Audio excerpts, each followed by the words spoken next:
Hi, everyone. Thanks for being here today. We're very grateful for the opportunity to present at this conference. I'm Charles Bromwich, and I'm going to be presenting you with our findings on labor supply and demand shocks during COVID-19 in Canada, along with my co-author, Tania Chaar. COVID-19 has had a huge impact on our lives for a long time now. As we're exiting the fourth wave of the pandemic, it's sometimes hard to remember what the initial outbreak felt like. There was a lot of fear surrounding the effects of the virus, which led to countries locking down and deeming businesses and workers essential or non-essential. There was also a lot of uncertainty on how lockdowns would play out in the long run, which made businesses hesitant to hire new workers. These effects most likely caused supply and demand shocks in the labor market. As lockdowns continued beyond the initial 2 weeks we were hoping for, it became more and more clear that decision makers would need to make a trade-off between public health and the health of the economy. However, we wouldn't all be impacted by this trade-off in the same way. While some sectors like e-commerce have arguably benefited from the pandemic, others such as restaurants have suffered massive losses as a result. As the pandemic is winding down, people have begun to wonder if its effects have been felt as supply or demand shocks, and specifically for the labor market, how those shocks differed by industry. Workers at businesses were among the first groups to feel the effects of the pandemic, but they all felt it in different ways. As soon as stay-at-home orders came into place, millions of people had to adjust to remote work, many had to cope with reduced work hours, and many got laid off or furloughed. This resulted in a spike in the unemployment rate. In Canada, we can look at the average hours worked in different sectors and see how this metric differs by industry to better understand how different sectors experience the pandemic. Sectors unable to social distance, like construction, saw a bigger dive in their hours worked, while others, like public administration, weren't as impacted as they were able to transition online. Even though these observations are interesting, they're also fairly surface level and don't give us much insight into the demand and supply shocks that were at play during the pandemic. The goal of our research was to produce that insight by identifying those shocks to see how they affected different labor market sectors within Canada. This brings me to our research questions. We took our inspiration from the analysis in a paper by Pedro Brinca and Miguel Ferrier-Castro that studied these labor market shocks for the initial wave of the pandemic in the United States and wanted to answer similar questions for Canada. To be more specific, we wanted to know which shocks had a dominant effect in the changes to hours worked. We also wanted to know how these shocks differed amongst the labor market sectors. Finally, we also had the benefit of an extra year's worth of economic data compared to Brinca and Ferrier-Castro's analysis, so we wanted to know how the shock dynamics changed over the course of the pandemic. When the pandemic was in full swing, its impact on labor markets was an important topic since the nature of the shocks themselves was completely new. Our analysis found that supply shocks accounted for the vast majority of the changes in hours worked during the first wave of the pandemic, and that sectors unable to social distance tended to experience larger supply shocks than the ones that stayed open. We also found that there was a lot of heterogeneity between the sectors and that the magnitude of the shocks seemed to diminish with each wave. It's important to understand that analyzing the pandemic through the lens of supply and demand shocks was vital, especially during the first wave of the pandemic. We contribute to the literature on the economic effects of COVID-19, more specifically relating to the nature of the shocks affecting multi-sector economies, and we do so for Canada specifically. Also, analyzing how the shocks progressed across the pandemic gives important insights to decision makers in both fiscal and monetary policy, which could help them respond in a more targeted way to future pandemics. So for the rest of my presentation, I'll go over the framework we used for our analysis, give you an overview of our empirical model and the intuition behind it, and go over the data we used. To finish, I'll give you a preview of some of our results. Since the start of the pandemic, there's been a lot of research into the dynamics of the effect of COVID-19 on the global economy. Thinking back to 8 months ago when we began this project, there was a lot of attention being given to determining whether supply or demand effects would dominate, and researchers used different methods to help answer this question. Analysis that observed the beginning of the pandemic showed that supply effects dominated, which our results do agree with. Anything tied to the state of the public health crisis could be considered a supply shock and was the dominant effect at the beginning of the pandemic when health measures were both widespread and very restrictive. Some examples of those measures could include things like lockdowns or income support. However, as time passed, some effects tied to the state of the economy began to have an impact in the form of demand shocks. With lockdowns extending and new waves of COVID appearing on the horizon, businesses had to deal with high uncertainty. An example from the province of Ontario would be when lockdowns were introduced suddenly and restaurants had less than 24 hours to shut down their operations. Events like this one could have made business owners reluctant to hire at a given wage. The demand shock effects become increasingly important in the literature as the pandemic persisted, and we also see demand shocks begin to play a more important role in the fluctuations to hours worked later in our timeline.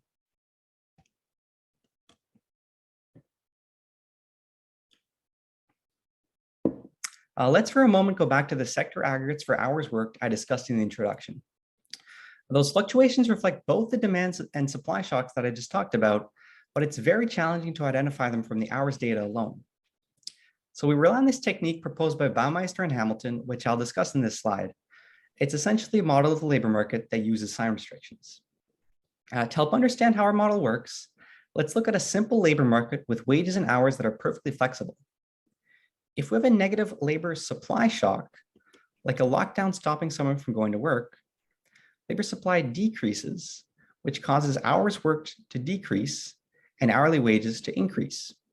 On the other hand, if we have a negative labor demand shock, like uncertainty affecting a firm's hiring decision, labor demand decreases, which causes hours worked to decrease and hourly wages to decrease as well. So using this simple intuition, we rely on this technique to separate and estimate these unobservable shocks that are hitting both the aggregate economy and its underlying sectors. As I stated in the last slide, we use the methodology proposed by Baumeister and Hamilton to model the joint dynamics of monthly real wages and hours worked for each sector, as well as total employment. Intuitively speaking, using sign restriction is a technique that helps identify the structural disturbances that move both wages and hours in one direction or opposite of each other. The implementation is a little more complicated, but I don't want to get too technical here. What we're after is the structural labor demand and supply shocks that are tied to this contemporaneous matrix A, where the labor demand and supply elasticities are represented by alpha and beta. We set the restriction that the elasticity of supply must be above zero and the elasticity of demand below zero. Where this technique is beneficial relative to other methods that also do sign restriction is that it requires you to be explicit about what you assume about the parameter values. The key priors are on the labor market elasticities, alpha and beta. Since our model's output depends on us assigning prior values to the elasticities of supply and demand for labor, we rely on outside sources to inform us on labor demand and supply elasticities for the different sectors in Canada.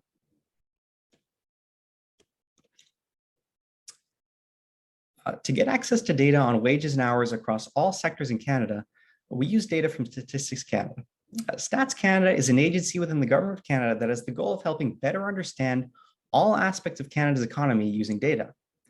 In a way, you can think of it as being similar to the United States Bureau of Labor Statistics, but with a wider mandate. Conveniently, Stats Canada produces monthly data on total hours and wages across each NAICS sector, all of which are listed here at a two-digit level.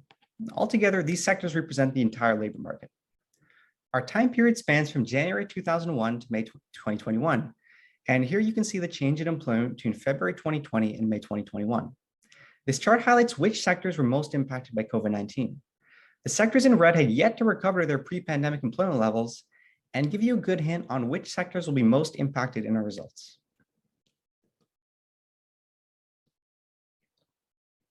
Before I get into the results for our analysis, it might be helpful to give you an overview of how COVID-19 cases and their associated restrictions have evolved in Canada since the start of the pandemic.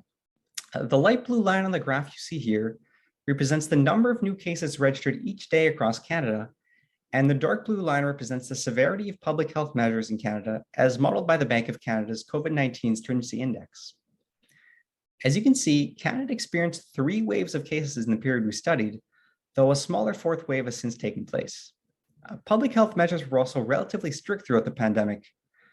And the first lockdown was the most widely enforced for the whole nation, and unsurprisingly, had the most pronounced negative shock for many sectors. The overlaid sections you see on the graph show the different periods of the pandemic we analyzed, and I'll finish by giving you a preview of our results for the first 3 periods. So here's a historical decomposition of the growth rate of hours for total employment across the period we studied. These charts give you an interpretation of changes from historical averages in the modeled series through the lens of supply and demand shocks. The red dotted line shows the true observed fluctuations, and the solid blue line represents the fluctuations to hours if only demand or supply shocks had happened. There's a significant negative shock to labor supply in March of 2020, which is larger than the corresponding negative shock to labor demand. This illustrates our finding that the initial drop in hours during the first wave was primarily the result of a supply shock and not a demand shock. Taken by itself, this suggests that the initial drop in hours worked was likely caused by a combination of the restrictions directly posed on workers. So let's now take a look at some month-by-month results. Let's start with the first lockdown, which now seems like a distant memory. The initial outbreak was accompanied by a lot of uncertainty and fear surrounding the virus itself. We were learning in real time about the virus, and as a result, all possible precautions were being taken. Some people were sent home, while others had to decide whether they were willing to risk going to work. This fear made it so that the first lockdown was the most widely enforced and the most widely complied with, having an immediate impact on labor supply. Our chart for the month of March displays the contribution of demand or supply shocks to the growth rate of hours for each sector. As you can see, the most significant negative shocks occurred in the food sector, though other sectors like construction, educational services, and information were also subject to severe downturns, all of which were dominated by supply shocks. If you recall that month-long March break at the beginning of the pandemic, you see here that it manifested as a significant negative supply shock to the education sector. A full-time schooling wasn't reinstated until weeks later. Looking at these results, it's also clear that sectors that were subject to more severe restrictions were more affected. In other words, industries with a greater reliance on person-to-person contact suffered to a greater extent in the first wave when compared to industries that could largely be moved online. This resulted in very different shocks for each sector. And the combined negative effect of supply and demand shocks on the growth rate of hours for total private employment was just over 16% in March. April in particular saw the most severe shocks when compared to the rest of the pandemic. This is the first full month spent in lockdown. It's also the first time lockdowns were extended, and businesses realized that this wasn't just going to be a 2-week affair. The unemployment rate jumped to 13% compared to 5% for February 2020. And the combined negative effect of supply and demand shocks on the growth rate of hours for total private employment was just over minus 16% in April. Once again, dominated by supply shock effects, with the most impacted sectors being accommodation and food services, construction, and wholesale and retail trade. All sectors that couldn't adapt to social distancing measures immediately and were deemed non-essential. These results are in line with the analysis performed on the US labor market by Brinca and Freire-Castro. All the same sectors were impacted, which makes sense because at this point, most countries were following similar measures. Let's now move on to the reopening in the summer of 2020, which was a relief for both the businesses and Canadians in lockdown. There was an immediate ramp up in demand, and the progressive easing of restrictions was slowly bringing different sectors back to life and bringing people back to work. Thanks to that, we got our first chance to see what reopening the economy looked like. A number of industries experienced significant recoveries, such as construction, manufacturing, and wholesale and retail trade. We can see on the chart that these sectors saw significant positive supply shocks. This result is expected as these industries were heavily affected by public health measures, and the easing of restrictions restored much of their labor force. They were able to open back up, and workers were more than happy to go back to work. For the month of May, the overall positive shock to hours worked for total private employment was around 6%. Positive supply shocks also dominated this period, but each sector experienced the reopening differently. There are some sectors like public administration or business support services that hardly experienced any shock, which highlights the heterogeneity that was present between the sectors here. I also want to draw attention to the scale of the vertical axis on the charts, which is smaller so that you can see the results in more detail. Of course, May was just the beginning of the recovery that took place last summer. Restrictions were eased progressively, with store capacity limits slowly increasing and non-essential businesses slowly reopening. Over the course of the summer, different sectors experienced positive shocks to varying degrees, and things slowly began to return to normal for a couple of months. By August, we see the most significant positive supply shock take place in the accommodation and food service sectors. By the end of summer, restaurants were able to open, and restaurant workers were more than happy to go back to work after having been furloughed for a period of time. The unemployment rate had edged back down to around 10.2% at this point in time.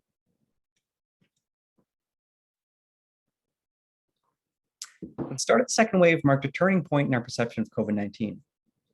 Whereas we previously saw it as an event that would last a few months, the start of the second wave showed us that COVID was here to stay, at least until vaccines could be rolled out across the world. Overall, uncertainty began to rise again. It's also in this period that we were able to see how labor markets responded to another wave of the pandemic and whether the response differed in any way from that in the first wave.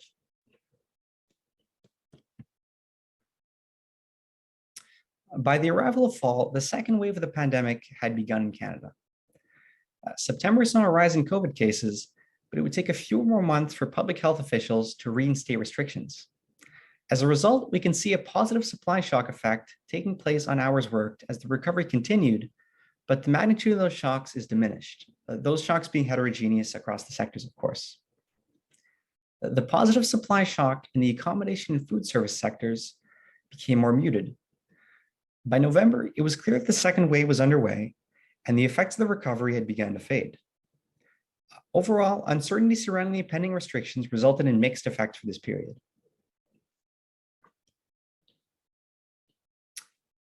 January was the height of the second wave. Restrictions like the initial lockdown had been reinstated, but as the graphs here show, the effect of the second wave differed in many ways from that of the first wave. The shocks to the growth rate of hours don't seem to tell the same clear story they told in the first wave. The dominance of supply shocks also becomes less clear in this period. While supply shocks still dominate in some industries, others are increasingly affected by demand shocks of a comparable size. We can still see a positive supply shock to hours worked for the construction sector, which may have something to do with all the activity in Canada's housing market. This difference in impact across the COVID waves could be a sign that direct effects on the labor market had begun to make way for other more convoluted impacts, such as demand shortages or persistent uncertainty. The remainder of our timeline follows this trend of shocks that become more and more difficult to interpret, are less directly tied to the COVID lockdown measures, and are more impacted by the state of the overall economy through demand shocks. However, the shocks do diminish in magnitude overall, so even if every lockdown leads to a negative shock, those shocks have less and less impact on the overall economy. We sought to gain a better understanding of the impact that the pandemic had on the labor market and its different sectors. Our results suggest that the initial drop in hours worked during the first wave of COVID-19 in Canada was primarily the result of a supply shock, similar to the results of the analysis done on the US labor market. Thanks to the use of our additional data, we were also able to make the conclusion that subsequent waves of the virus resulted in smaller overall shocks to the labor markets. However, our results show that the impact on industries was highly heterogeneous from the first wave of the pandemic and only became more so during subsequent waves of COVID-19. Overall, one could say that this pandemic was very different for people who worked in different sectors. When considering the pandemic's impact on the labor market, future research questions that would expand on our work could cover topics like labor market scarring. As the pandemic continues to take place and the labor market continues to be subject to these persistent shocks, more permanent effects on the labor market are more and more likely, though how we might measure those effects isn't entirely clear. One of the challenges we faced in our analysis, especially as we looked at a longer timeline, was potential changes to labor demand and supply elasticities due to the pandemic having a scarring effect on the economy. Another potential question would be if the monetary and fiscal policies that were implemented during the pandemic were effective in minimizing the size and the impact of these economic shocks. So thank you so much for listening to my presentation. I'd be happy to take any of your questions alongside my co-author, Tania. Well, very good, and congratulations on finishing right on time. Thank you. Yes. Should I stop sharing my slides or keep them up for? Well, keep them up in case there's a question. Okay, so if everybody would turn their cameras on while you ask a question. Judges, introduce yourself real quickly. Okay, that's my cell phone quacking. Okay, and go with the first question. Anyone? Yeah, and if the audience who's not one of the judges would keep their video on stop, that'd be great. Can I ask the first question? Certainly, go ahead. Not really a question, more a provocation. Next time, what should governments do? Next pandemic. Any suggestions from this experience? Sure. Well, it seems that with every lockdown, it becomes clearer and clearer that the effects among the sectors is so heterogeneous and so different. And it seems that the governments are learning or trying to take more targeted measures to, stop, cases from rising in places where they actually happen, and limiting that sort of trade-off that happens between economic effect and, protection of people's health. So moving forward with the knowledge that we have now, taking more targeted measures to maybe diminish the overall impact on labor markets and the overall economy would be the best way to go forward. And I think that is sort of the general wisdom that happens. All the sectors are impacted differently and maybe should try to have different treatment. Okay, very good. Someone else? Anyone else? Yeah, I just want to thank the answer and hope that it will not be necessary. Yes, of course. We don't want more pandemics. Next question. Just raise your hand if, yeah, go ahead. Go ahead. Okay, hi, I'm Tania from the Joint Research Center. We are the in-house scientific Directorate General of the European Commission. So a couple of questions here. One is, you mentioned that this work is inspired or follows Brinca and Faria Castro. So I have two questions here. One is, how comparable are the labor markets, or what kind of differences you might find between US and Canada? So is this a model that can be applied for the US and for Canada as is? And the other would be, I think you already mentioned, but to make a bit of a comparison of the results for the US and the results for Canada, because also we see different approaches. And talking about different approaches, my other question would be, you talked about a lot the lockdowns and their effects, and that is prominent here. However, my understanding is that in Canada, these have been uneven. So in British Columbia, at least in the beginning, they didn't close daycares or non-essential businesses, and this could be driving the results. So do you have an indication per province? If not, is that data available? Because that could be a very nice follow-up research, let's say. Thank you. To answer your first question, I think the Canadian and American economies are certainly very comparable. They're both highly developed, and there's a lot of trade back and forth in the economies. So in many ways, it's almost a one aggregate economy. The only difference may be being that Canada has some higher emphasis on resource extraction through things like forestry or mineral extraction. Could you repeat your second question, please? Yeah, so, okay, and the first one, I guess the economies I could accept that, but I think the labor situation, at least the social net, could be quite different, and this would have an effect. If I may add, please. so in terms of the model, the application itself, it's a model that can be applied to any type of marketplace. So as long as you have quantity and prices, you can, perform a similar type analysis. So in terms of applying our models, there isn't much concern there. There is, I mean, the two markets are different in terms of their, like you said, their safety social nets. There's a lot more to consider in terms for Canada in terms of benefits, or a lot more options that are outside of employment that could infect those labor decisions. However, we think that like the estimation through our model can capture these effects, or it's still like a good way to perform the analysis. And our results, like we mentioned, our results are very comparable. So the analysis that was done on the US labor market was limited to the first wave because that's when the paper came out. So that was the data available. And the results suggested similar things. The impact across the sectors were kind of similar as well. So the sectors that experienced the larger negative supply shocks or negative demand shocks were similar to what we had. So retail trade, all of those ones that went into severe lockdown. So in many ways, yes, the results were comparable amongst the two markets. And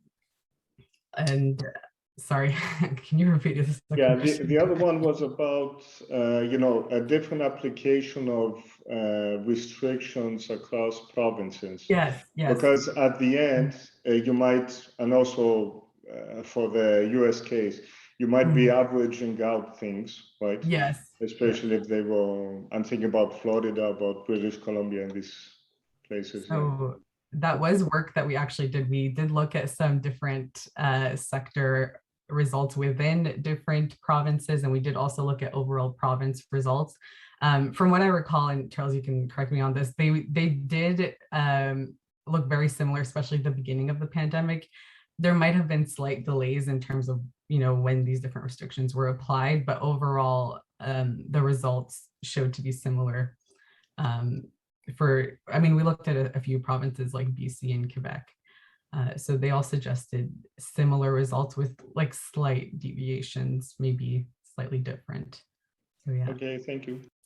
Thank you. If I recall correctly, the difference between when we did the province by province analysis, a lot of the differences seem to have more to do with different economies of the provinces themselves versus different measures. That's true. We do have some like localization of like, mining and all that oil stuff happening in Alberta. So that could also be an effect taking place. So your paper really has very positive policy applications, or very useful ones. That's unlike some papers that are delivered in economics, this seemed to hit the nail on the head. Very good. It looks like Bertram has a question. Yeah, so I also have a question. Yeah. Please go ahead. Excuse me. Do you want me to go first? Oh. Yes, you can go. You can And go. we will stop in 5 minutes. Okay, so. My name is Bertram Apokwasole, and I'm speaking to you from New Jersey. Looking at the result or the effect of the pandemic in technology, especially now that we are in a virtual environment, and seeing the heterogeneous impact of the shocks that we experienced. I mean, are there any suggestions that you make to the different sectors, or any of the sectors in particular, based on your research as to how they might prepare better for the future possible pandemics? I mean, so recommendations can be sort of sector specific. I think when we see, the shocks getting smaller with each wave, one potential suggestion could be that, the labor markets are adapting. And a good example of that would be the construction sector, which had to fully shut down at the beginning. And then, they were able to continue their work, continue it socially distanced. And so, I mean, you can go like sector by sector making these recommendations. If there is a similar pandemic to the COVID-19 pandemic, there's the different sectors seem to have been able to adapt. Some can't, given the continuous restrictions. So yeah, Charles, if you can add anything. Another piece of advice that maybe wouldn't apply to all sectors, and some sectors are completely need to be in person, like construction. But I think one of the biggest differences between different sectors in this pandemic and how resilient they were to COVID was whether or not they were able to transition online and adapt to remote working conditions. So I think any business that could do that almost certainly should at least have plans to implement some sort of remote work capabilities if they wanted to be better prepared for a future pandemic like this one. Okay, and let's have one Thank you. quick Yes, question from Anna. Yes, so very interesting paper. So in a recent paper, Guerreri, Lorenzoni, Stroud, and Werning actually basically present a Keynesian supply theory to show that sometimes supply shocks can trigger changes in aggregate demand that are even larger. So sort of nullifying the effects of fiscal policies to deal with the pandemic and making actually monetary policies more relevant.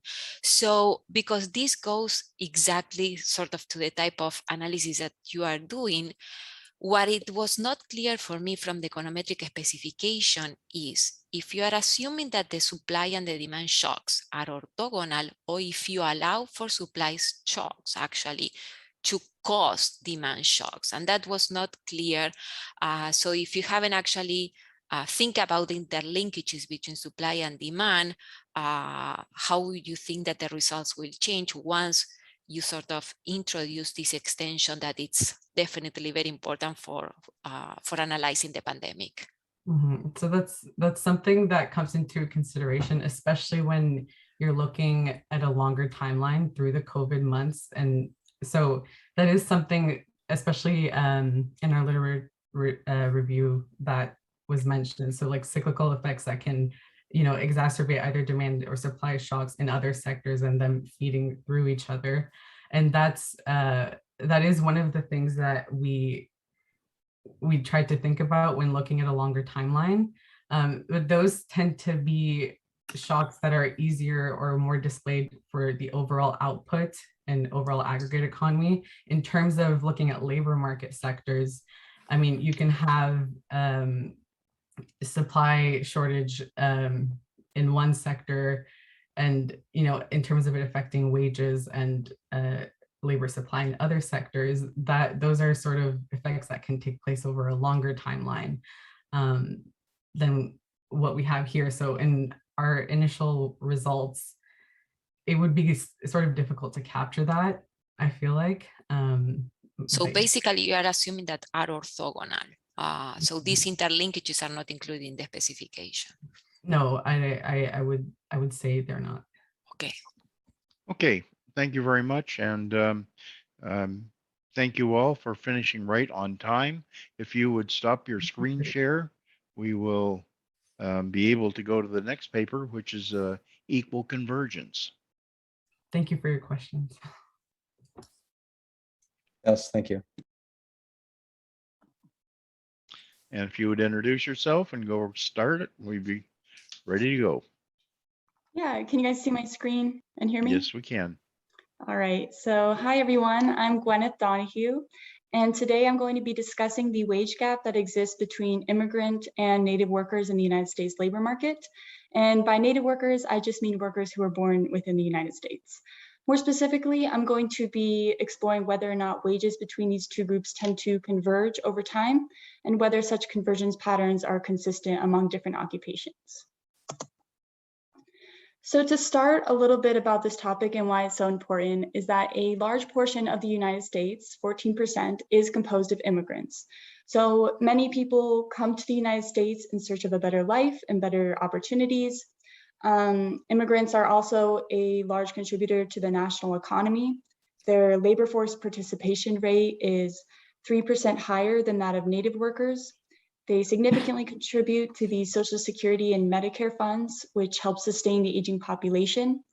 And they have high levels of labor mobility, or they tend to. So they're quick to fill gaps in the labor market that would otherwise experience a shortage of workers. So despite their significant contributions to the national economy, prior research has consistently demonstrated that a wage gap does exist between these two groups. In other words, natives on average tend to earn higher in wages compared to immigrant workers. Now, there have been many explanations for why such a wage gap exists. The first is human capital differences. So these will be your differences in work experience or education. For example, the Smith 2006 article demonstrated that at least for the educational component, immigrants tend to have on average 1.3 fewer years of education compared to natives. And this is going to go on to limit what kind of occupations are available to them, and then also what kind of wages they are able to achieve. Another explanation is that of limited English proficiency. So many immigrants may grow up in a country where English is not their dominant language. And in the United States labor markets, limited English proficiency will again limit what kind of occupations immigrants are able to take and what kind of wages they are able to earn. Another reason is that of occupational segregation. So this explanation basically says that the reason why immigrants earn lower in wages is simply because they choose lower paying fields. And it is true that immigrants tend to concentrate in or gravitate towards lower skilled, lower paying fields, such as those in manual or agriculture. And this is going to go on to bring down the overall level of wages for immigrants. Another explanation is that of limited work experience. So many studies have suggested that work experience that the immigrant receives in their country of origin will not have as high returns compared to similar work experience within the United States labor market. And that's just due to less transferability of skills, perhaps. So we can see why native workers are advantaged in this respect, because they grow up in the United States and they work in the United States their entire lives. So they're able to accumulate work experience in the United States, which is going to set their wages higher compared to immigrant workers who do not have the same level of work experience.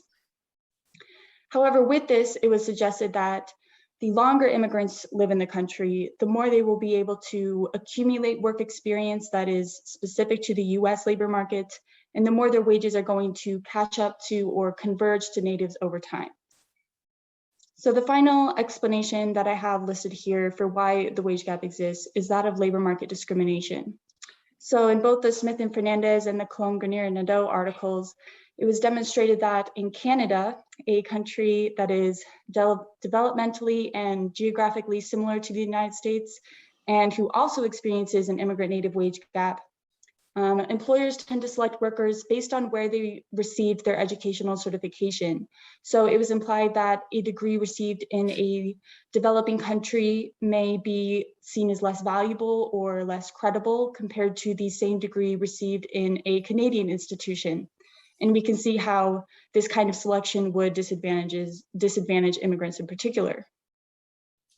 In the Hirsch 2011 article, it was demonstrated that there's also a racial component, at least in the US immigrant native wage gap, with darker skinned immigrants having a larger wage gap with native workers compared to lighter skinned immigrants.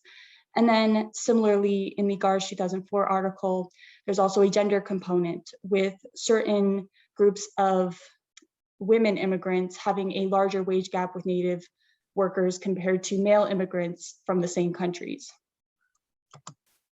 So based off this literature, I constructed a set of 4 questions that I hope to answer in my analysis. The first is, what factors contribute to the wage gap? That is, how much of an impact do education or occupational choices contribute to this wage gap? The second is, does the wage gap diminish over time? That is, are wages between these two groups expected to converge the longer immigrants spend within the country, perhaps due to increased work experience or even increased English proficiency? The third question is wage convergence consistent among different occupational groups? By analyzing wages between immigrant and native workers within the same industry, we should be able to control for the effect that occupational segregation, or the tendency of immigrants to concentrate in lower paying fields, has on the overall wage gap. And then finally, I wanted to investigate whether or not there is evidence of discrimination against immigrants.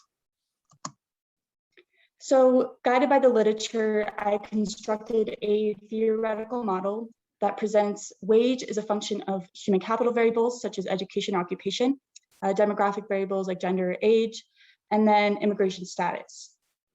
For the main variables of interest, I separated the groups based on whether the respondent had less than a high school diploma, a high school diploma, some college or an associate's degree or bachelor's degree or higher.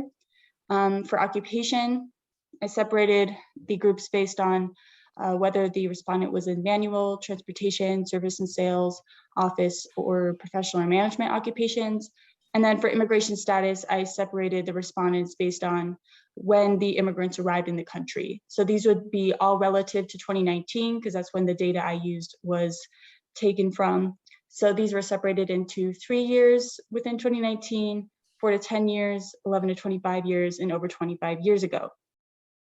And this theoretical model is used to guide the ordinary least squares regression analysis that I used with survey data.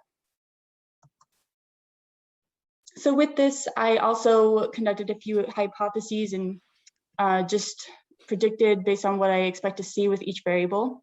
So for the occupation variable, I predicted that those in the professional, office, service and sales, manual, and transportation industries would all have lower wages on average compared to those in the management industry. And that's just because the management group included those who worked in management, business, or financial occupations.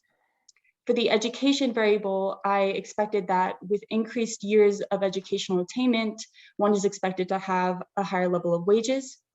And then for immigration status, based on the literature that says that there is a wage gap between native workers and immigrant workers, I expected that immigrant workers, no matter their arrival time, will have a lower wage level on average compared to native workers.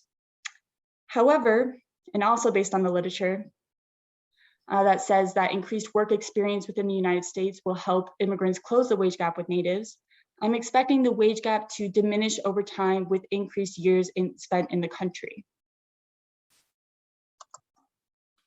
So for the data for this analysis came from the 2019 Annual Social and Economic Supplement from the Current Population Survey. Essentially, it was just a random sample of civilian non-institutionalized population that was surveyed. They were asked questions about concerning employment situations, demographic questions such as age or gender, and then of course they were asked about immigration status. Now, because this analysis focused on those in the labor force, those who were not in the labor force were excluded. So those who were younger than 18, older than 64, or those who were in the armed forces were omitted from the sample. Additionally, I did exclude respondents who made wages 3 standard deviations above the mean wage, just to avoid the skewing effects that wealthier respondents would have on the rest of the sample. So presented here are the weighted descriptive statistics. It basically just describes the sample. So for the main variable of interest of immigration status, roughly 82% of the sample were native workers, and then roughly 18% were foreign workers or immigrant workers. And of these immigrant workers, 7% arrived within 3 years of 2019, 15% arrived 4 to 10 years within 2019, 47% arrived 11 to 25 years within 2019, and 31% arrived more than 25 years ago. So presented here are the results to the general OLS regression equation. And again, this is based on the theoretical model that presents wage as a function of human capital variables such as education or occupation, controlled demographic variables such as age or gender, and of course, immigration status. And from here, we can see the impact that each variable is expected to have on the overall level of wages. So for example, when we're looking at the educational variable, we can see that my predictions were largely supported. So with increased years of educational attainment, one is expected to receive higher wages on average, holding all else constant. So for instance, those with a bachelor's degree or higher are expected to have 29,000 more in wages compared to the reference group of those who had less than a high school diploma. For the occupational groups, we can see that my predictions were also supported. So those in the professional, office, service and sales, manual and transportation industries all had or are expected to make lower in wages compared to those in the management industry. And then finally, when we're looking at immigration, we can see that immigration status does have a negative impact on wages. However, and importantly, we can also see evidence of wage convergence. So for instance, an immigrant that arrived within 3 years of 2019 is expected to have a $8,300 wage gap with native workers. And that is compared to immigrants arriving 4 to 10 years within 2019, who are expected to have a $4,300 wage gap with native workers. Immigrants with arriving 11 to 25 years within 2019 are expected to have a $3,700 wage gap with native workers. And then finally, immigrants arriving over 25 years ago are only expected to have a $1,900 wage gap with native workers. However, and what's important is the wages do not completely converge. So even for immigrants arriving over 2 decades ago, they're still expected to have a wage gap with native workers.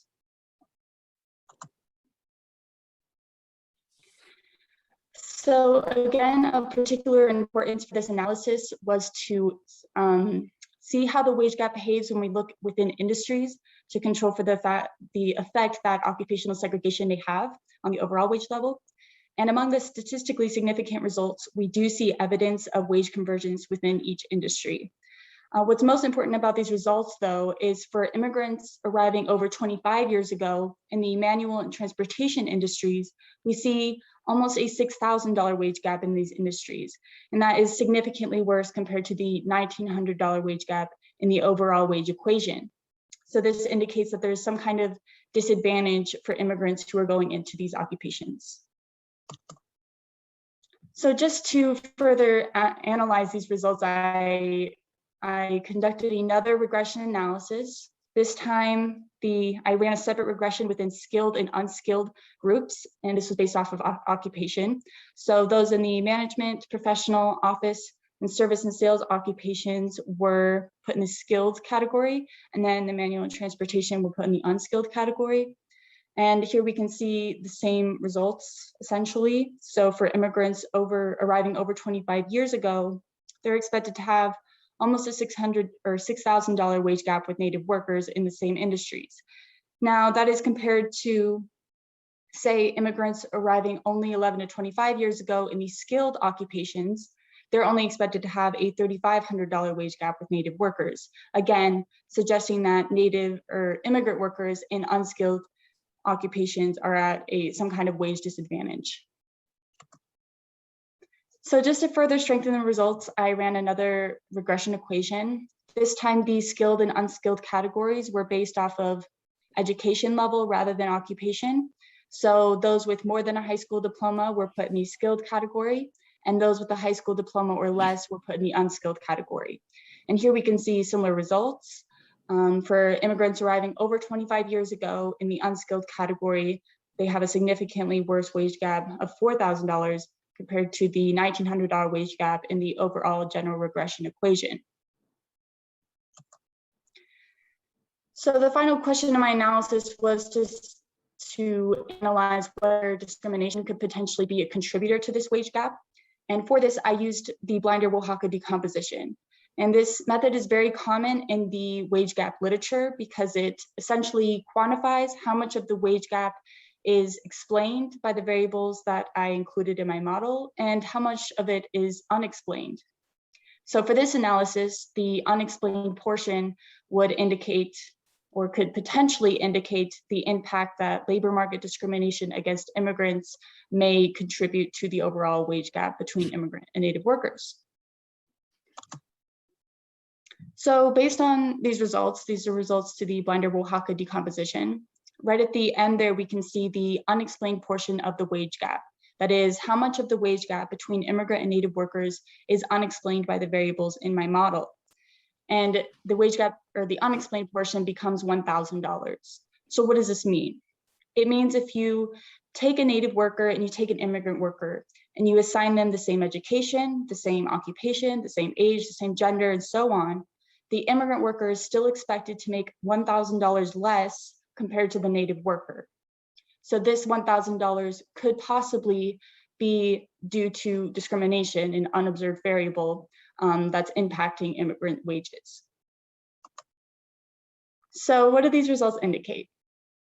The first thing is that these results largely confirm what has already been established in the literature. That is that immigration status has a negative impact on wages. However, as we saw within every regression result, that this impact does diminish with longer time spent in the country. So we do see evidence of wage convergence between immigrant and native workers. And this is possibly due to, again, accumulated work experience for immigrants the longer they stay in the country, and also potentially increased English proficiency the longer they're here. The second finding is that wages do not completely converge. So even for immigrants arriving over 25 years ago, they're still experiencing a wage gap with native workers. The third finding is when accounting for occupational segregation, the wage gap persists. So while we did see wage convergence in each of the industries, importantly, we saw a worse wage gap for immigrants in the unskilled industries such as manual or transportation. So this suggests that there is some sort of premium for immigrants going into skilled occupations, or on the flip side, a wage penalty for immigrants going into unskilled occupations. Now with this study, there were some limitations. The first is the limits of the CPS data. So one of the variables that is potentially a large contributor to closing the wage gap between immigrant and native workers is that of English proficiency. And unfortunately, the CPS data did not ask any questions concerning language proficiency. So I couldn't measure directly the impact that this variable would have on the wage gap. The second limitation is that of the use of survey data, which always has the potential to introduce sampling or response bias. The third is the limits of the model. So going back to that Blinder-Wilhaka decomposition result of $1,000 being unexplained, that's $1,000 that is unexplained by the variables that I included in my model. It could be the case that I have omitted variable bias, meaning maybe the age of the immigrant when they arrived in the country or the country of origin could possibly help explain some of that wage gap as well. So that $1,000 may not all be attributable to just labor market discrimination. And then finally, there's the limits of the occupational categories. So the categories I used were quite broad, and they may be too broad to capture the various job positions or wage variability that exists within these industries. And it could be the case that, especially with the unskilled occupations and the unskilled wage gap, that if I were to be able to account for all these variables in job positions, that the wage gap would disappear, that it would be 100% explained by all these other variables. However, it still begs the question of what social and systemic forces lead immigrants to gravitate towards lower scaled paying jobs in the first place. So these results have a few implications. Because of the potential gains from increased work experience and English proficiency in helping close the wage gap between immigrant and native workers, there could be a need for supplementary education, such as classes to teach English to immigrant workers to help them learn English faster, or perhaps job training programs to help them gain work experience faster as well. And then finally, just because there is $1,000 of the wage gap that is unexplained and could potentially be due to discrimination, there is a need for anti-discrimination action, just to ensure that immigrants who come to the United States in search of better opportunities are able to achieve them. So with that, those are just my references and research I used for this analysis. And then finally, I just want to thank the International Atlantic Economic Society for allowing me to present today. Very good, thank you. All right, we need to keep right on time. Do we have any comments, questions from the judges? put your screens on now. Your cameras on, please. I have one quick question.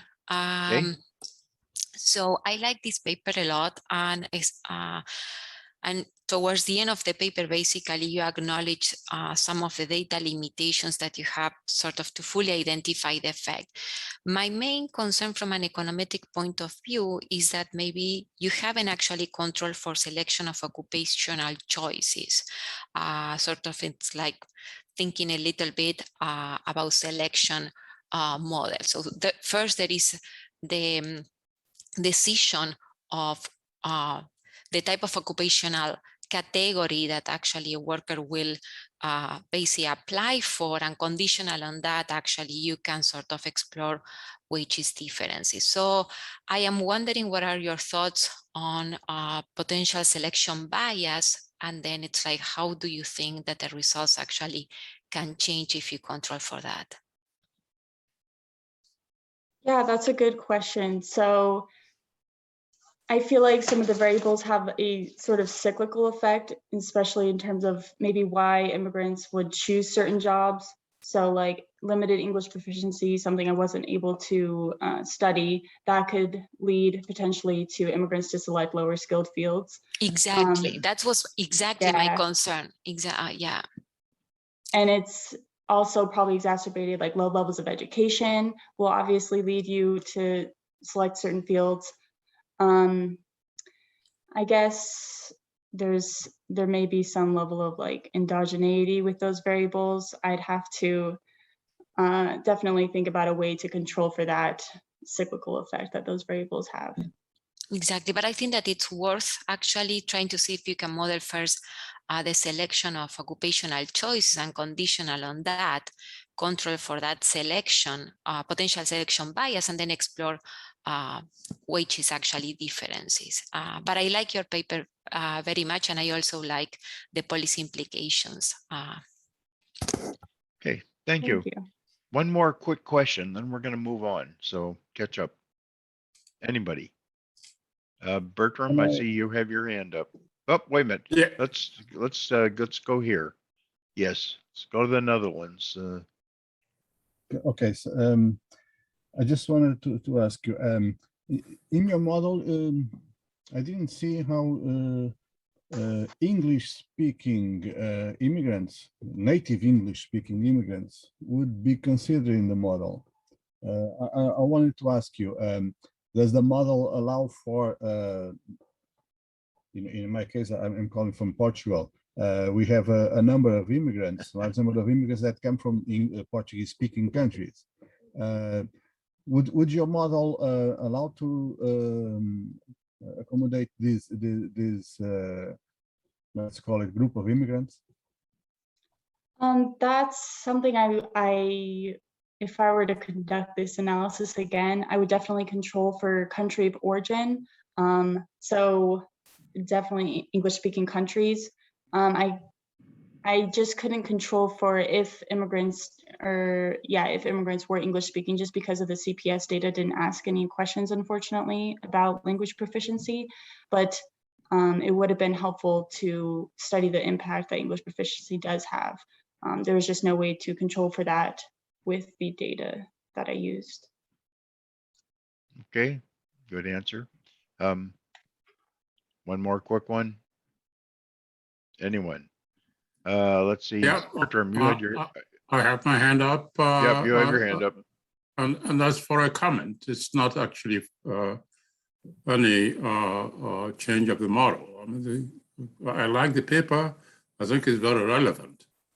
You may want to also look at differences between unionized and non-unionized occupations, because I will believe that in unionized occupations, there may be a more leveling of the wage gap than in cases where the jobs are not unionized.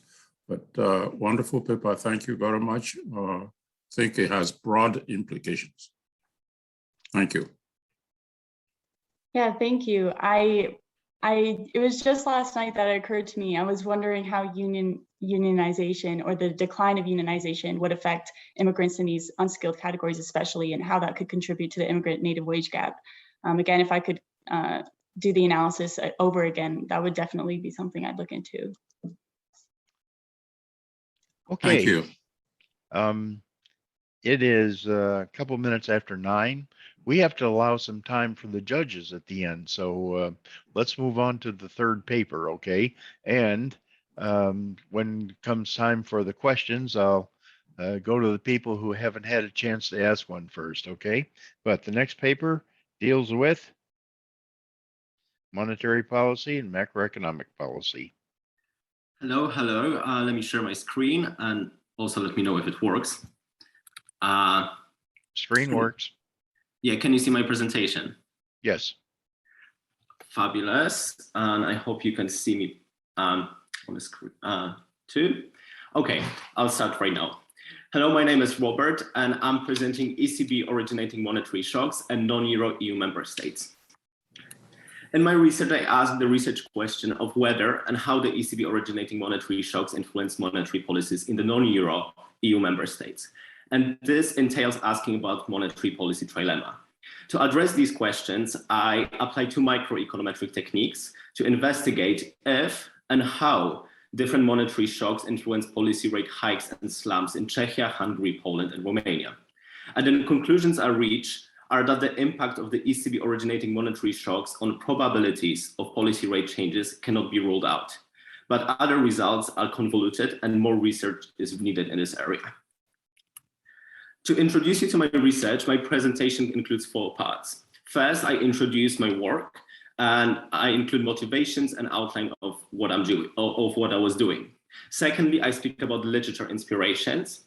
Thirdly, I cover data and methodology, where I introduce the data set and justify the econometric techniques applied. And fourthly, I talk about the results and conclusions, where I focus on where I carefully walk you through the results, where I compare them with literature, and I talk about policy implications. Now let me introduce you to the research. There were 2 sets of motivations for my work. The first of them concerned policymaking and answering the question about joining the euro by the non-Euro EU member states, where monetary policy independence and its perks are used as the key argument against the common currency. The second set of motivations concern the recent changes in the field of macroeconomics, with many of the previously untouched dogmas have been questioned and new ways of modeling introduced, especially after the financial crisis. And these motivations prompted me to ask 2 research questions. Do and how the ECB originating monetary shocks influence monetary policies in the non-Euro EU member states? And these 2 questions also spurred more smaller puzzles concerning monetary policy independence, as seen on the slide. And answering these questions, I reached insightful conclusions. First, especially the random effects logic investigation leads me to concluding that the impact of the ECB originating monetary shocks cannot be confidently ruled out. However, the random effects loaded and correlated random effects stopped results concerning the transmission channels are still a bit unclear. And these 2 results lead me to asserting that the evidence against monetary trilemma cannot be confidently ruled out in the EU. However, more research is strongly required. And to help you immerse yourself in the topic of my research now, I'll talk about literature inspiring my investigation. The purpose of my work at the end of the day was to investigate monetary policy independence of the non-Euro member states. And to look at it, I started with 2 influential works concerning monetary policy trilemma. The first of them was a paper by Sebastian Edwards from 2015 in the field of international economics. And the second of them was a work by Helen Ray from 2016 in the field of financial economics. Both of them postulated that interconnectedness or in trade or dependence on the global financial markets of periphery countries caused the monetary policy to spill over from the core countries to the periphery countries. And you can see the intellectual basis of that on the diagram on the slide. Analyzing the further recent works concerning whether monetary policy trilemma still held, I found a few clusters of studies supporting and questioning the Mendelian trilemma. And there are empirical works questioning the Mendelian trilemma, both directly and more indirectly. And in these cases, the arguments are always centered around the fields of international and financial economics.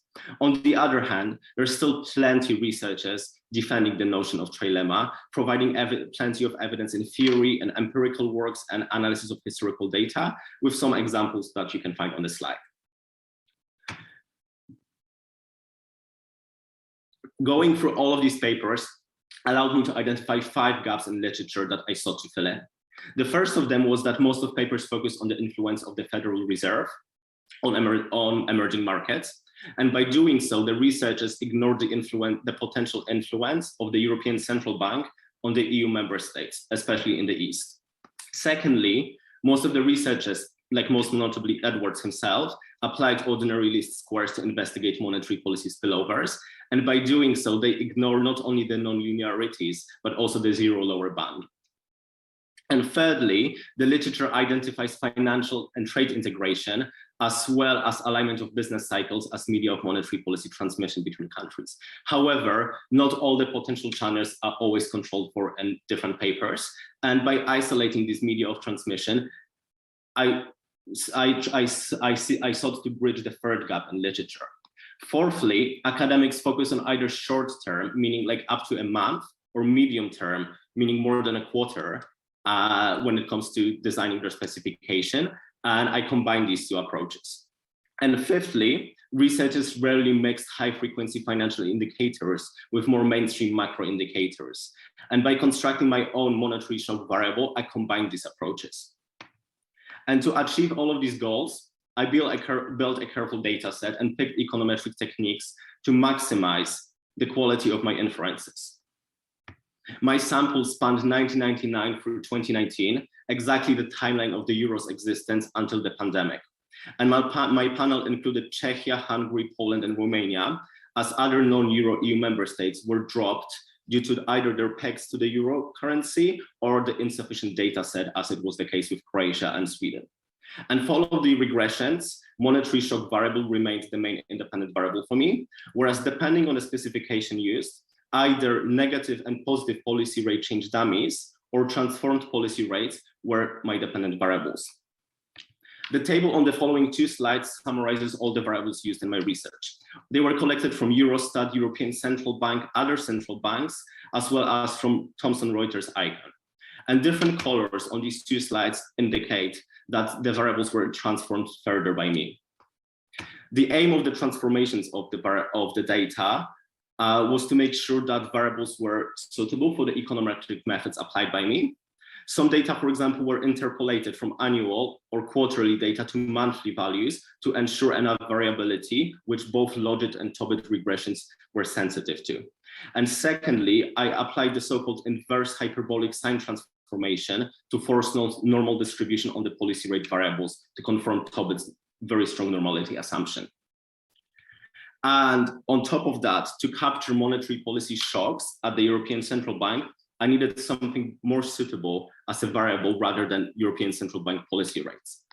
To achieve it, I followed and expanded on the methods by Gerko and Ray and many others, and designed the so-called monetary shock variable by using the high-frequency 3-month Euribor interest rate future chain, which higher values of the rate indicated less faith in the euro area, which meant that sudden changes to the rate indicated monetary shocks. And this design allowed me to eliminate the problems associated with using European Central Bank policy rates or other similar variables as the independent variable. And you can see these advantages on the slide. And to answer my research questions, I elected to apply random effects Logit and correlated random effects Tobit specifications. Both methods were chosen based on 3 factors. The first of them being empirical tests, the second of them being theoretical requirements, and the third of them being ease of interpretation. And to answer the first research question, I tested sensitivity of the dummy negative and positive rate policy rate change on monetary shock variable and other controls. I picked panel loaded regression for 3 big reasons. First of them was that alternative linear models predicted values larger than 1 and smaller than 0. Moreover, they assumed constant marginal effects, which was not feasible around the 0 lower bound that many of the countries were approaching. Secondly, logit was more suitable than its probit counterpart due to the technical reasons, differing assumptions, and empirical tests that I ran. And thirdly, pooled logit was ruled out due to not only theoretical considerations, but also Broich-Peigen-Lagrange multiplier test results. And knowing that logit was the appropriate choice, I applied even further empirical tests to find out that random effects logit was the most suitable model from the logit family itself. I also constructed the set of control variables to alleviate most of the common problems causing inconsistency. And most importantly, to tackle the potential endogeneity problem, I followed Guevara and Ben Akiva from 2010 by adding the so-called control functions as covariates. And inspired by K and Little, I used the interaction terms as control functions. I investigated the theoretical interdependencies between control variables to choose which terms were to interact, as you can see in the table on this slide. And all of these steps allowed me to design the final specification used to tackle the first research question. On the left-hand side of the equation, you can see the inverse logistic function of either positive or negative policy rate changes. On the right-hand side, you can see 3 lags of monetary shocks, 3 lags of all control variables, and 3 lags of all interaction terms, as well as trend and a constant.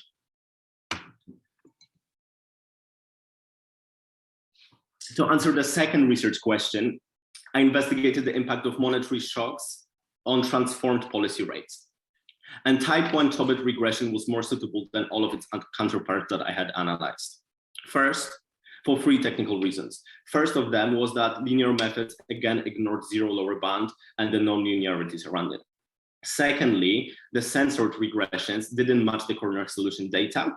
And thirdly, the non-linear corner solution methods could not be applied in this case. As a result, type 1 Tobit was picked.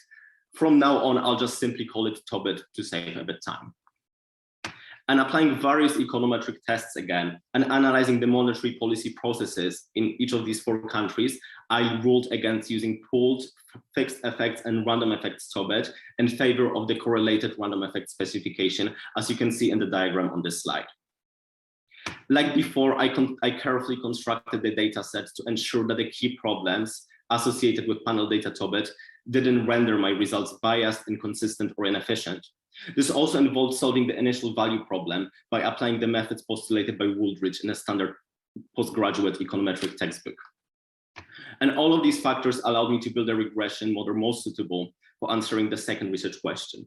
Now, consider the latent variable model that you can see in the equation on the slide.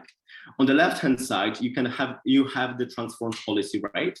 And on the right-hand side, you have monetary shock variable lags, control variables lags, policy rate lags, mean values of covariates, something very characteristic for the correlated random effects specifications, and finally exogenous covariates at all times, as per Wooldridge's recommendations to tackle the initial value problem.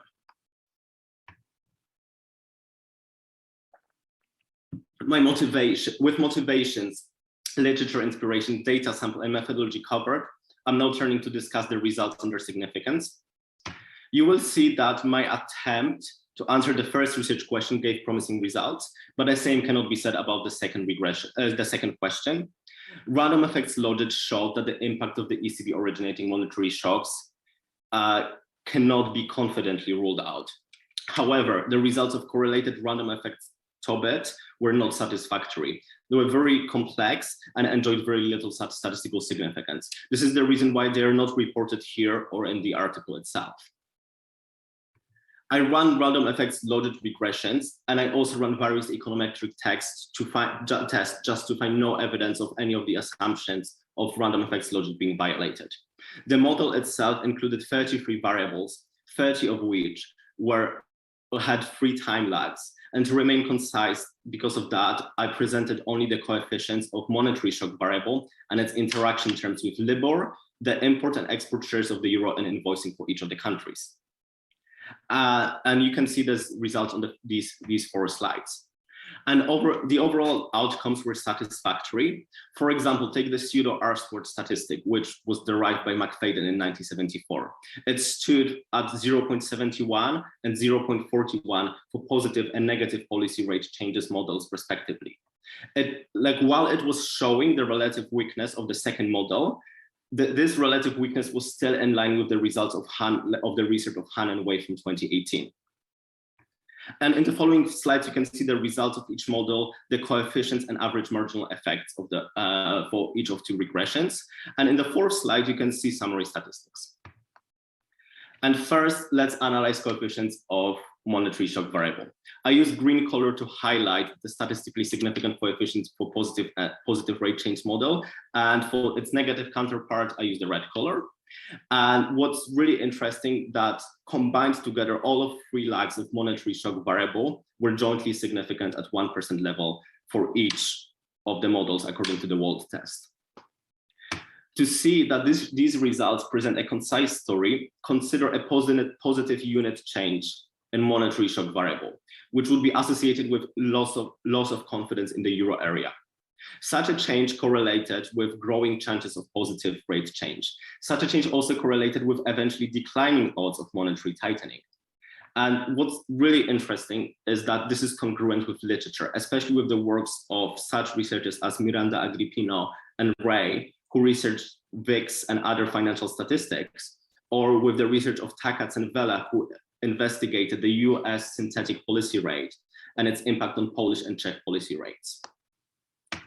And in the next two slides, you can see the results of interaction terms between first different invoicing shares of the euro and import and export for each of the countries. And note that this leads us to analyzing the combined effect of monetary shock variable and import or export shares of the euro and invoicing for each of the countries in the sample. And here we have the second, and to analyze these results, consider a combined unit increases of both invoicing share of the euro and import and monetary shock variable. And first, take the model analyzing policy rate hikes. These changes are correlated with an initial decline in probability of monetary tightening, followed for 2 months of a hike in probability of monetary tightening. Secondly, conversely, look at the model analyzing policy rate dips. The sums of relevant coefficients are always positive. Clearly, both models show seemingly contradictory results, but alternatively, these conflicting incentives, these conflicting results can show conflicting incentives of central bankers in Prague, Budapest, Warsaw, or Bucharest. And similar results can be found for the invoicing share of the euro and export, and you can investigate it on your own later. And we can see that only the policy rate hikes model shows clear pattern. The policy rate decreases model is characterized with weaker results, but this is still congruent with the results of the research of Han and Wei from 2018. And the results for LIBOR, a measure of global financial uncertainty, followed a very similar pattern to what I showed you previously. And I invite you to see the detailed results on this slide later, and note that there are comparisons to literature that can be found here as well. And to intuitively understand the results of my model, let's consider a case study. Imagine that you're policymakers at the Central Bank of Romania during the financial crisis. It's November 6, 2008, and this is the height of the financial crisis. And you can see that the European Central Bank slashes its policy rates by 50 basis points. To everyone, this is clear that European policymakers clearly see the financial instability, not only in Eurozone, but in Europe. This coincides with monetary shock variable rising to 1.66 from negative values in the previous term. According to the model, when we hold everything else constant, this correlates with a negative 38 percentage point change in probability of rate hike and negative 10 percentage point change in probability of rate increase.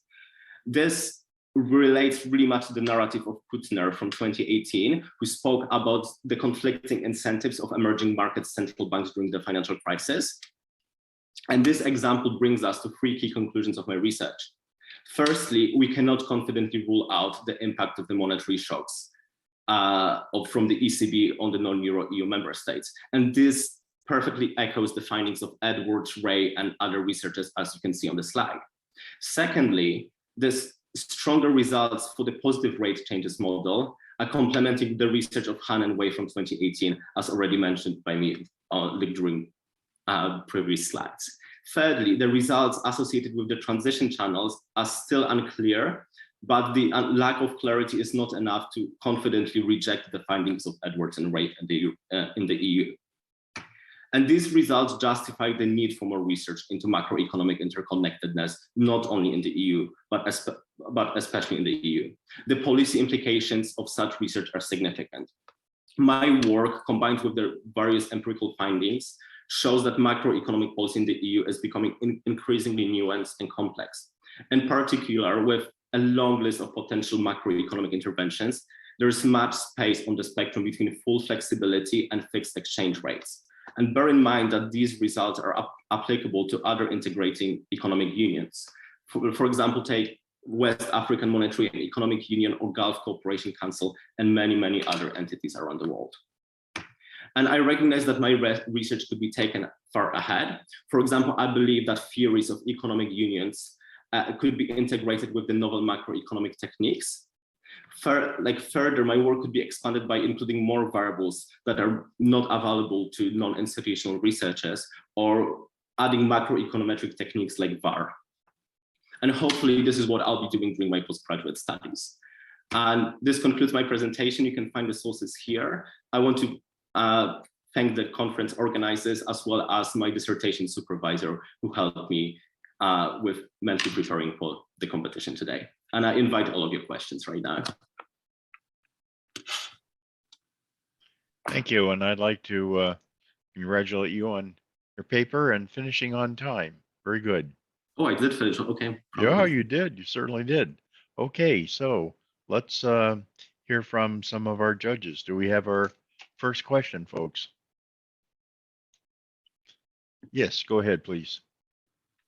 Hi, thanks for the paper and the presentation. So basically, there's an implied assumption that the power of the ECB or the importance of the ECB remains constant throughout the whole period. And we know that this is not the case. So my question would be have you seen in your results, the impact growing or lessening over time? Right, and maybe you can even test that, to look for a unit root. So, for example, you had the case of Romania. So maybe after the financial crisis, the impact is the shock has a different impact, right? So it could be greater or lesser because this is quite a hectic period, and ECB is still a new organization, right? Yes. Including also the, I'm not even going to touch the Greek crisis. And final stupid comment from the European perspective, the image at the end with the flags is from the Berlaymont, from the Commission. So try to replace that with something from Frankfurt. Thank you. To answer all of your queries, I indeed ensured to make sure that I include the very turbulent times in the European integration history. So for example, as you can see on this slide, I added the financial crisis dummy as well as European debt crisis dummy, recognizing that these were two distinct events in the history of the EU. On top of that, as you can see in the design of my specifications, in all of the cases, I used the time trend to include for the changing circumstances in the EU itself. And you can see that in the second regression too. When it comes to unit root and such things, as you can probably see in my, as you can definitely see in my paper, I controlled for unit root by applying the augmented Dickey-Fuller test and first differencing of the variables that I suspected of presence of unit root. And both of my regressions. Okay, thank you. Okay, do we have another question?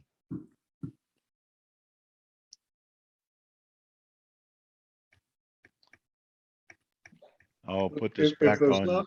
If there's not one more, how would you fine tune, the monetary shock variable? Because these are always the trying to measure monetary shocks are always a tricky situation. So what other approach have you used or would you like to use, let's say? So this is the approach that I use, as you can see on the slide that I'm sharing right now. I took the research that you can find on this slide. And of course, these all pieces of research focus on Federal Reserve, and we're using the future rates for the bonds of the Treasury bills in the United States, which showed the uncertainty related to the announcements of Federal Reserve. Of course, we don't have a fiscal union in European Union yet, which meant that I couldn't take bonds of the European bonds, but I found the thing called the Euribor rate, and it's 3 months futures.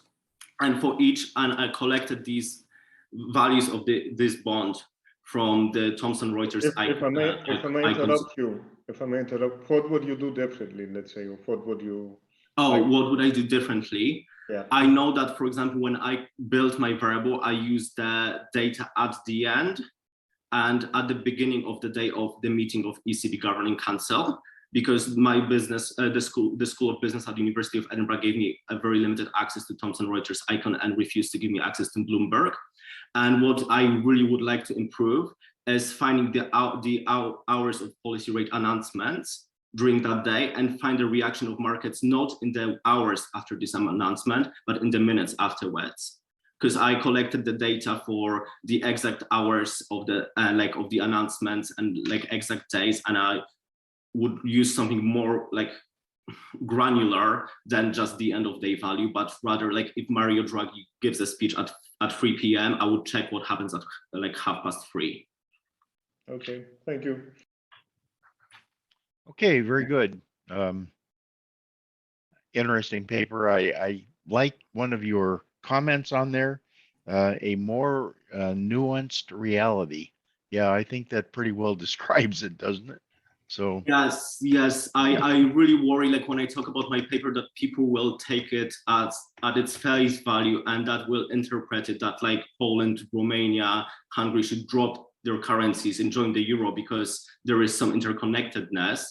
I believe that, and the researchers like Steiner, Dąbrowski, and many others still show that there are macroprudential policies, that there are foreign exchange interventions, and there are very many things that can be done there.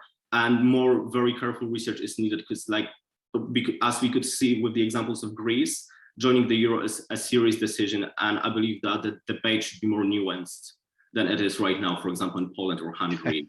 Okay. Thank you. I think we're going to have a lot of data to study for a good time to come. Okay, let's see. We'll move on to the fourth paper. The fourth paper is dealing with marriage and charity. Interesting topic. Be sure you tell us how you decided to select that one, but go ahead, Matt. Introduce yourself. Part of the reason is, yeah, hi, I'm Matt. Let me share my screen. Part of the reason certainly has to do with my recent marriage. So can everyone see my slides? Yes, slides on. Great.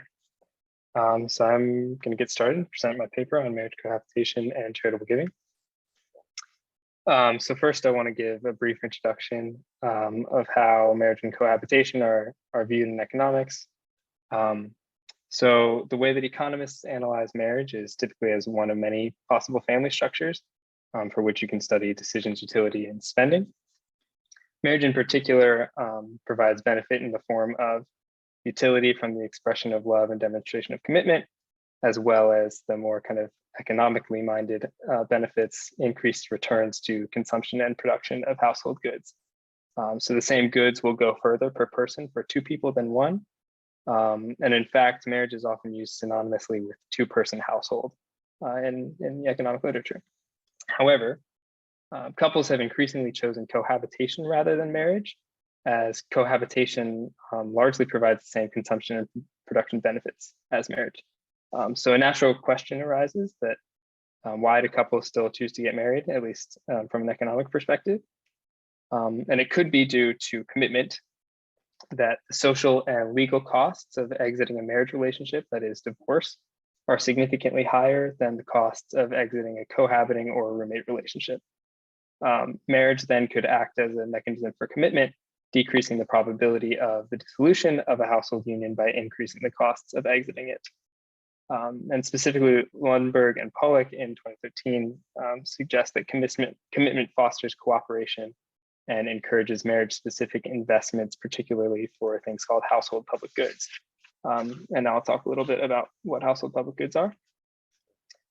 So unlike private goods, which can be only consumed by one member of a household, such as food or clothes, if one member of the household consumes them, they're gone.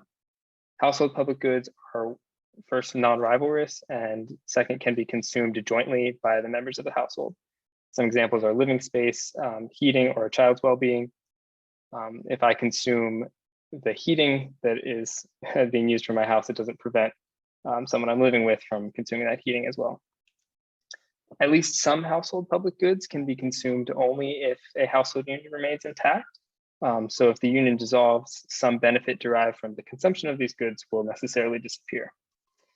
Thus, if marriage increases commitment, that is, there's a higher probability that the union remains intact, then there may be greater expected utility from the consumption of household public goods by married couples as opposed to cohabiting couples.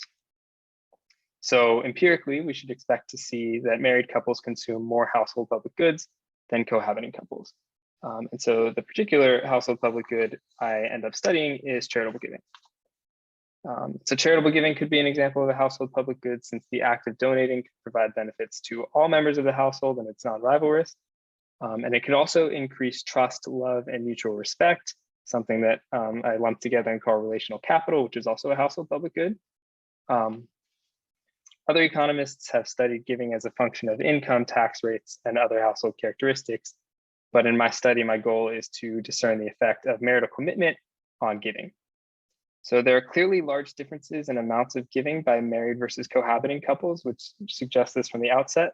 On average, in the sample that I look at, married couples give over $2,000 per year versus cohabiting couples who give just $310 per year.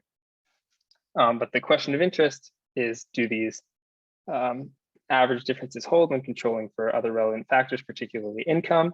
We know that married couples make significantly more money than do cohabiting couples. So this would obviously encourage them to give more. And then can we kind of discern a causal relationship here? Does commitment itself encourage the giving and the increase in giving? So answering this could give insight into questions about charitable giving, which is studied by a lot of economists, as well as household public goods in general. So here's a brief overview of my research results and the questions that I ask. So first, as I said before, are there differences between the giving of married and cohabiting couples holding explanatory variables from the giving equation constant?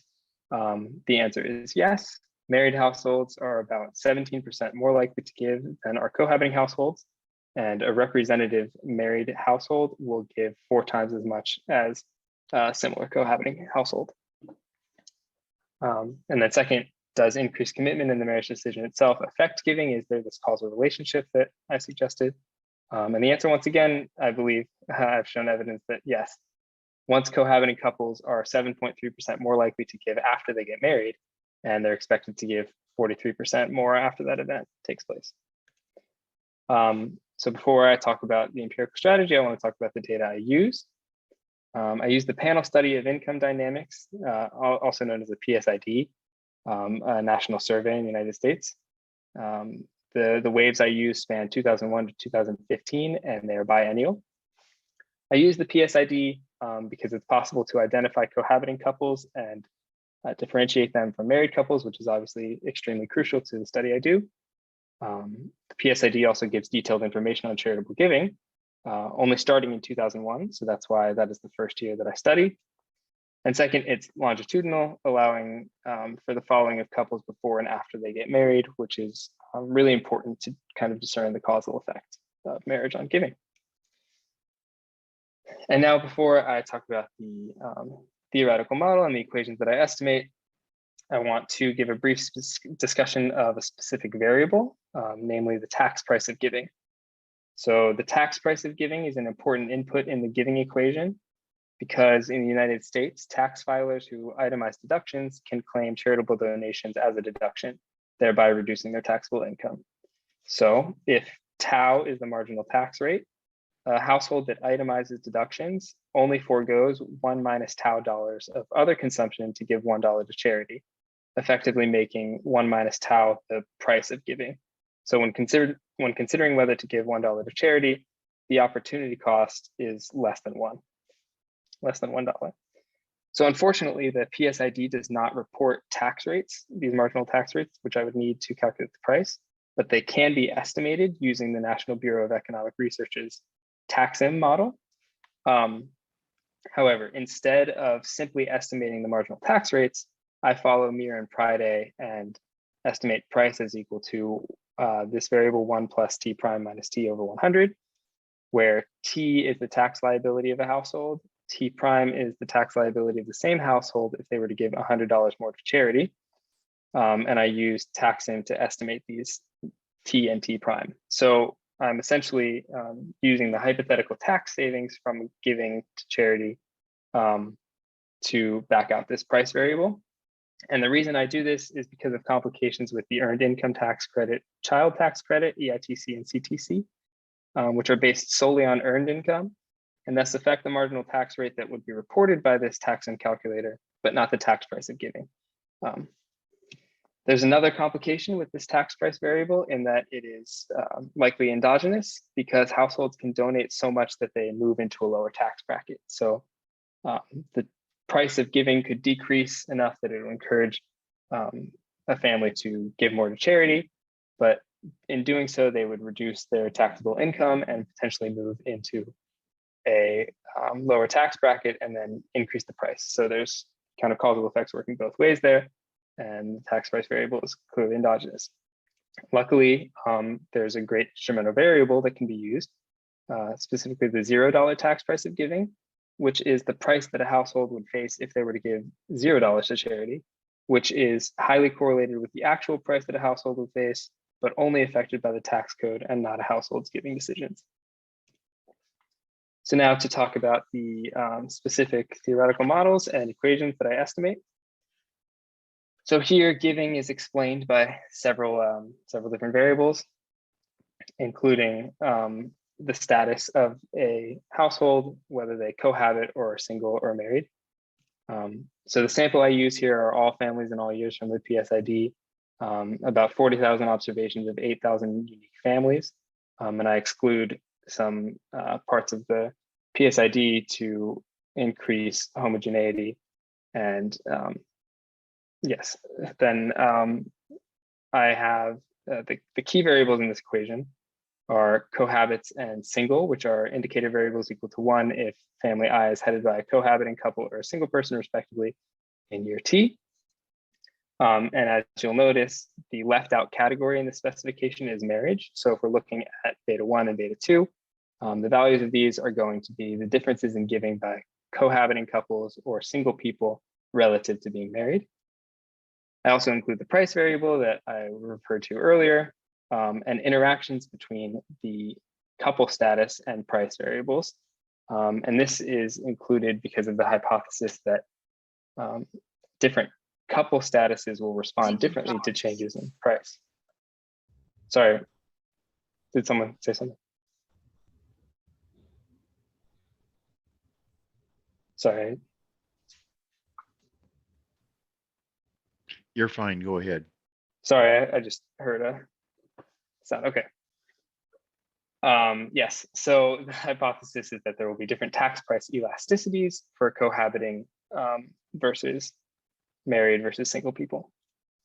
I also include a vector of controls that includes income, number of children, age, education, and religious preference of the head of the household. So then a look briefly at the results.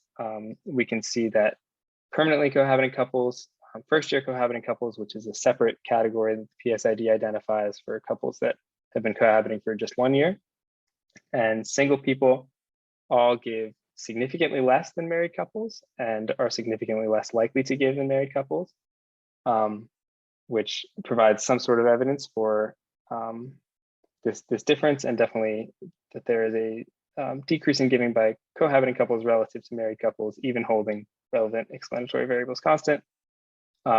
We can also see that in some specifications, there are different reactions to changes in tax price by different groups specifically that permanently cohabiting couples are less, their probability of giving is less responsive to a change in price than married couples, and singles across the board are less responsive to changes in price. So the second theoretical model and equation that I estimate is the one that I consider a little bit more important, and this kind of looks at the causal effect of marriage on giving. So here I reduced the sample to just 3 groups of families. So families that are either always married for the duration of the sample that I look at, always cohabiting for that same duration, or they switched from cohabitation to marriage. So this always cohabits variable is equal to 1 if a family is always headed by a cohabiting couple.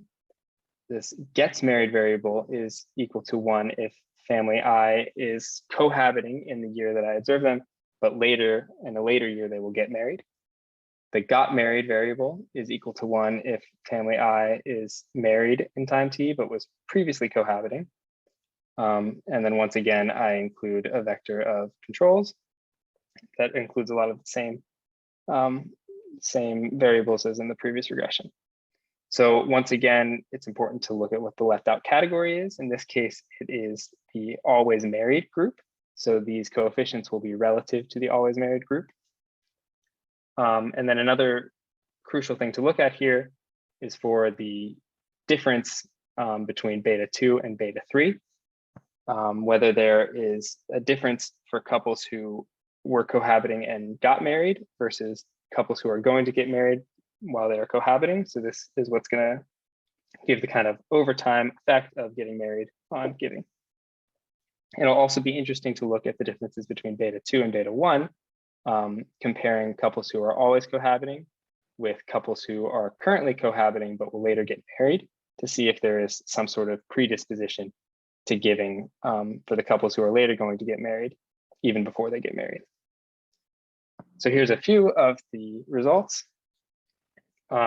As might be expected from previous results, we can see that all groups, couples who are always cohabiting, couples who will later get married and are currently cohabiting, and couples who got married and were previously cohabiting, they all give less and are significantly less likely to give than are always married couples. I think these results are kind of intuitive. The more important things to look at are that always cohabiting couples give less than couples who are cohabiting and will later get married, suggesting maybe a bit of a predisposition by couples who will later get married to give more. However, these differences are not significant at even the 10% level. So if there is this difference, it is relatively small. What's more interesting, I think, is that when you compare couples who are currently cohabiting and will later get married to couples who have gotten married and were previously cohabiting, couples who have gotten married give significantly more than they did before they got married.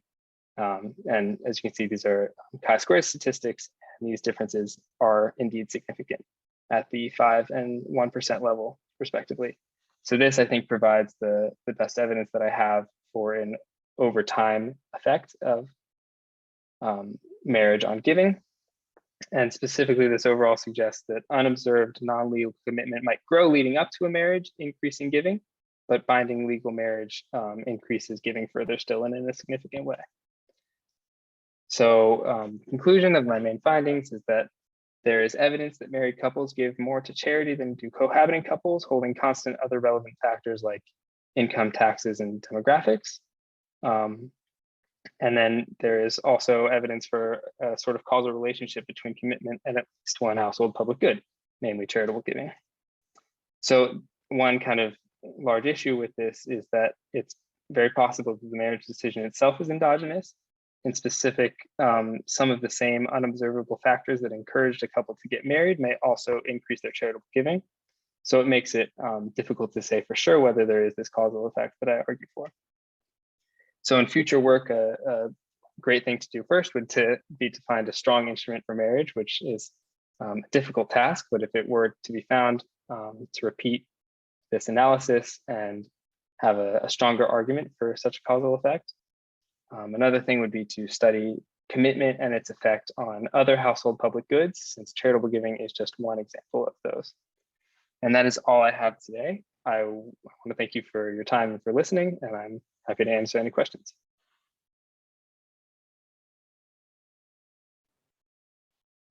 Thank you. I think it was a very interesting topic. It's not one that came to mind as I was, thinking about various economic problems, but or issues. Very good. Okay, who has their hand up? Let's see. Do we have a question? Yes, go ahead, Timothy. Yes, okay, thank you for the presentation. So I'll just put everything in one go and then you can see what you respond to or not.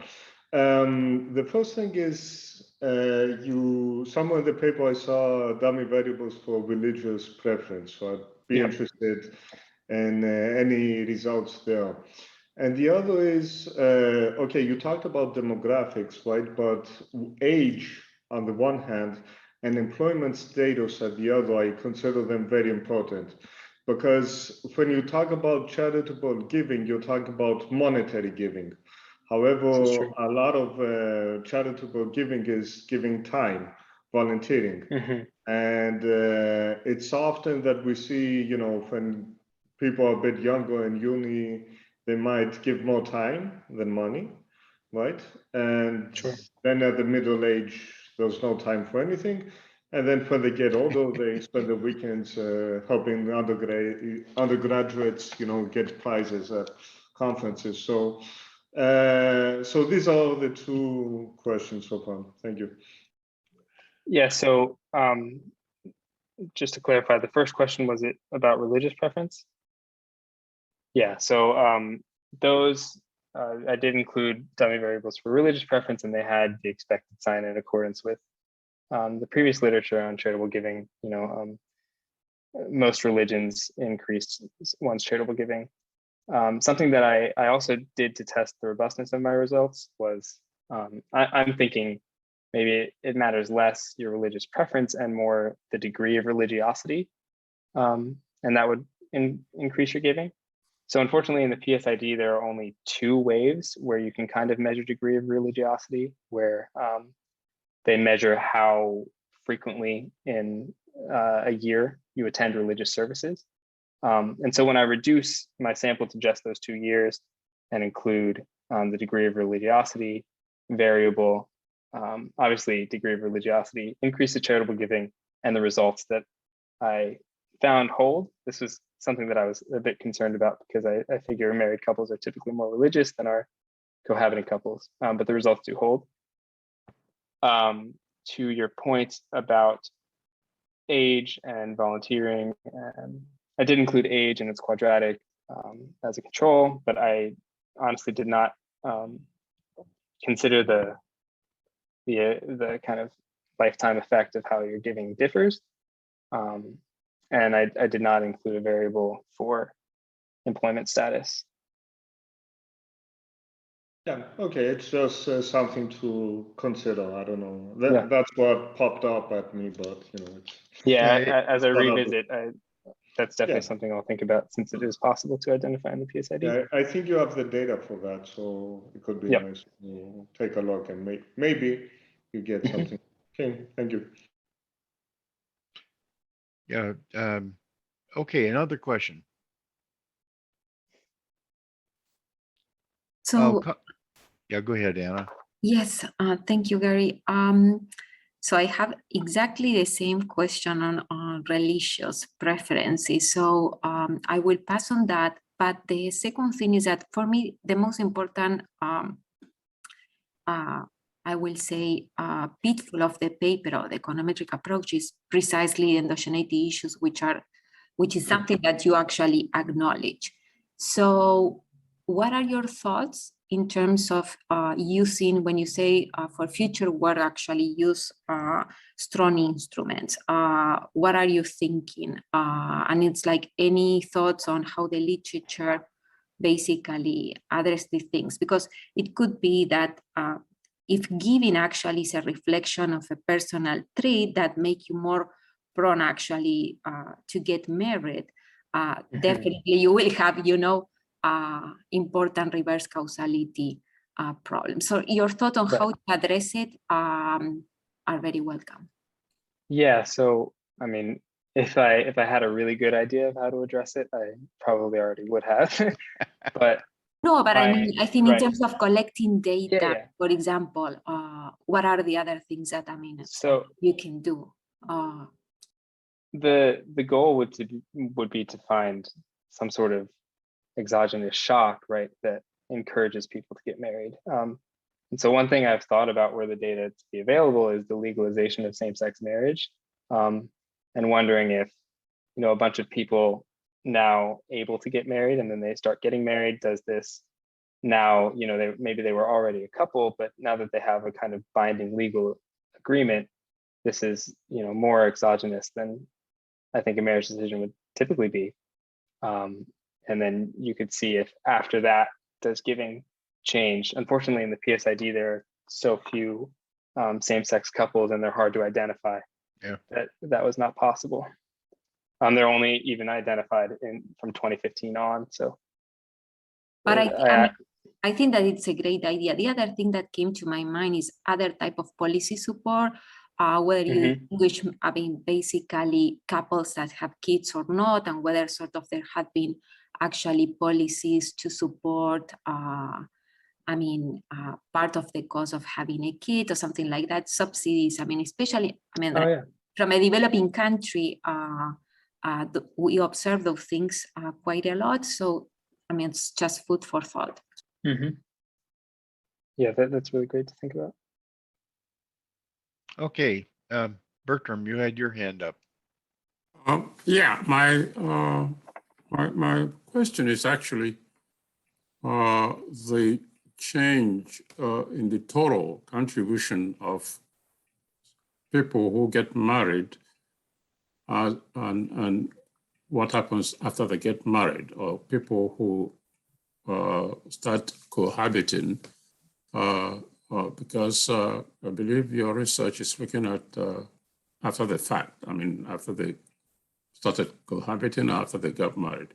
But I would have been interested in seeing whether the charitable contribution increases or decreases in its totality between the two single people who eventually got married, or two single people who eventually became cohabiting partners. You know, because that trend, I mean, is probably what should be very relevant to the society. I mean, after the fact, it's one thing, but what the change? Right. So the change I did look at is people who are cohabiting who then become married, right? But you're talking about the, you know, two single people who then start living together and what happens? Right. Yeah. So unfortunately, that's impossible in the ph.d because you're only following, you know, one of those singles. And so I couldn't look at what the incoming partner was giving before. And I guess I could look at the difference just between the one single and what they were giving before they got married or moved in with someone, and what they did after. But it would be impossible to see what both singles were giving. Yeah, and I think that's a good response given the nature of the data you had. So